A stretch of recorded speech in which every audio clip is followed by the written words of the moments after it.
first thing I'm going to do is I'm going to create a new Photoshop file, and I'm going to call this banner. And just trying to think of an appropriate size. It's up to you really, but I'm going to go for a fairly typical 600 by 300 pixels, and it should give me a nice rectangular shape to work with.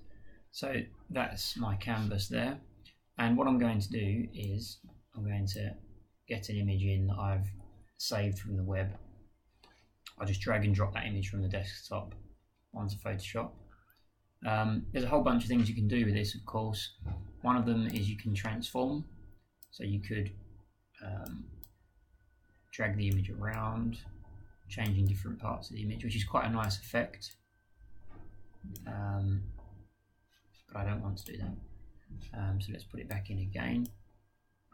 You can, of course, change the size of the image. Now remember, if you don't hold Shift, it will lose its dimensions. So if you hold Shift, it will keep them. And when you're happy with that image, you can click on the tick. Use this mouse pointer tool to pick up the image and move it around. And of course, if I had other musical acts in my festival, I could get some other images of those acts as well. So that's some of the basics with images. You can, of course, right click on the layer and go to blending options, and here I can have a play around with a whole bunch of things.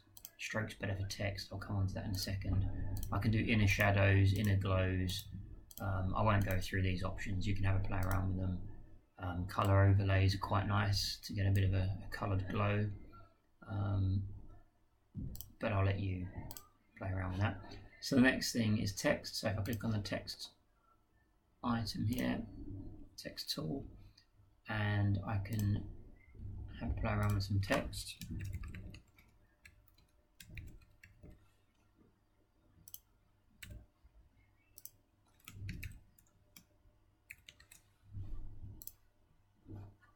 And again, I can just pick that up and drag it around.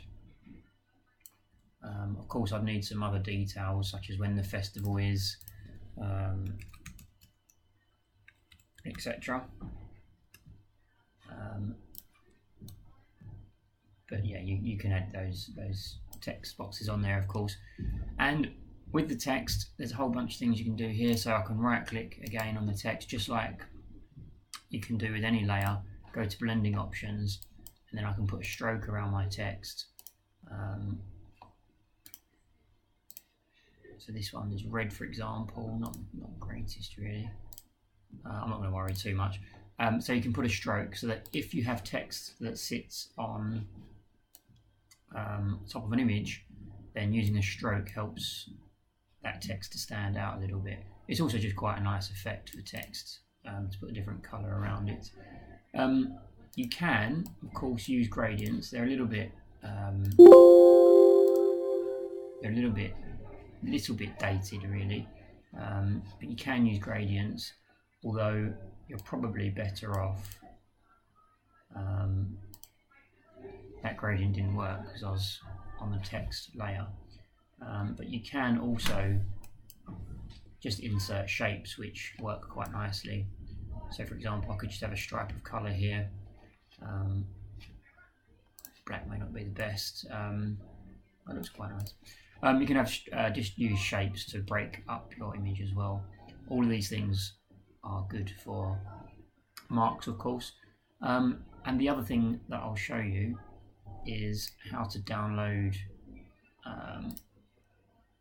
brushes. So one of the websites I use is Brusheezy.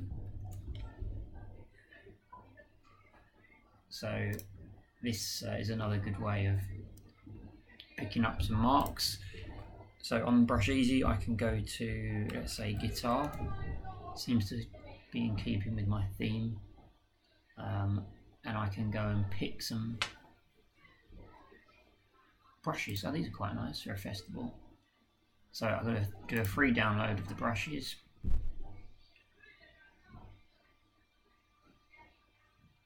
and they appear over here in a zip file. So let's click on that download.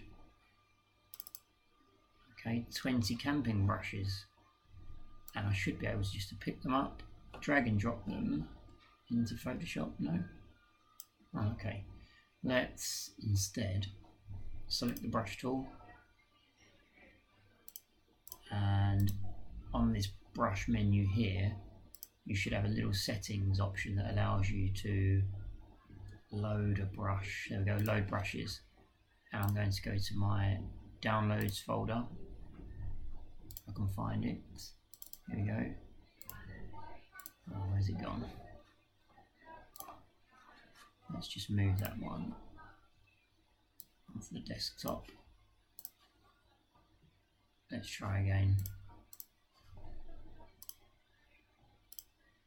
So load brushes, desktop, camping brushes, and then load. And you can see the menu's just grown a little bit bigger, and I've got a whole bunch of brushes to use as well. So let's try that. Well, that's huge, isn't it? Anyway, you get the idea. Let's make the brush smaller. You can see it's coming in here. And it's just a really nice way of putting different images onto your shape. And of course, if you reorder the layers, then my brush will now move behind the text a little bit better. I'll put that in with it. Anyway, so you can start to change the order of your layers so they work a little bit better.